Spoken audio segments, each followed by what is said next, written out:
नमस्कार. स्वागत आहे तुमचा पुन्हा माझ्या YouTube चॅनलवर.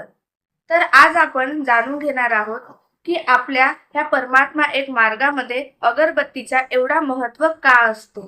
कारण परमात्मा एक म्हणजे बाकीचे सर्व देवी देवता सोडून आपला एकच मार्ग आहे आणि आपला एकच परमात्मा आहे असे आपल्याला झुंदेव बाबा सांगत असतात. या मार्गापर्यंत जाण्यासाठी बाबा झुंदेव यांनी खूप कष्ट केले आणि खूप प्रयत्न करून ह्या गोष्टीपर्यंत ते पोहोचले आहेत. त्यांना ह्या दैवी शक्तीपर्यंत पोहोचण्यासाठी खूप काही संघर्ष करावा लागला. बाबा झुंदेव सांगतात की बाकीच्या जुन्या रूढी परंपरा किंवा पूजा पाठ सोडून ते फक्त एक परमात्मा आपला नियम ठेवावा.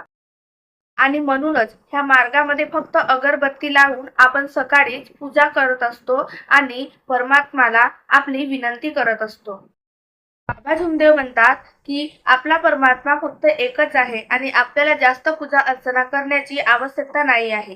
त्यांनी स्वतः कधीच सांगितले नाही की त्यांची पूजा करावी किंवा त्यांच्या समोर दिवा लावून भजन वगैरे करावा. त्यांनी फक्त एक मार्ग दाखवला की आपला परमात्मा फक्त एकच आहे आणि फक्त एक अगरबत्ती लावून सुद्धा आपण आपल्या मनाला शांत करू शकतो.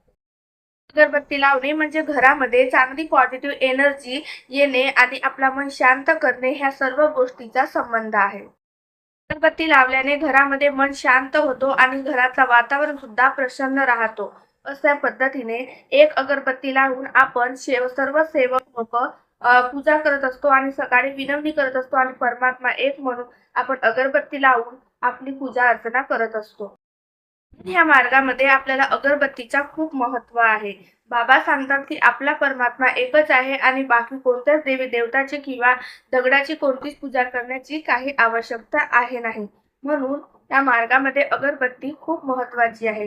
तर आपण जाणून घेतलो की ह्या मार्गामध्ये आपल्याला अगरबत्तीचं एवढं का महत्त्व आहे. बाबाने खूप कष्ट केले आहे ह्या गोष्टीपर्यंत पोहोचायला आणि ते सर्वांना एक मोटिवेट करतात आणि चांगल्या मार्गावर जाण्याचा प्रयत्न करत असतात. तर तुम्हाला हा व्हिडिओ आवडला असेल तर आमच्या चॅनलला नक्की सबस्क्राईब करा. असेच व्हिडिओ पाहण्यासाठी आणखी खूप सारे आम्ही तुमच्यापर्यंत याची माहिती पोहोचवण्याचा प्रयत्न करू. जर तुम्हाला व्हिडिओ आवडला असेल तर लाईक कमेंट नक्की करा आणि भेटू दुसऱ्या व्हिडिओमध्ये असेच खूप सारी माहिती घेऊन आणि बाबाबद्दल आणखी ज्ञान घेऊन.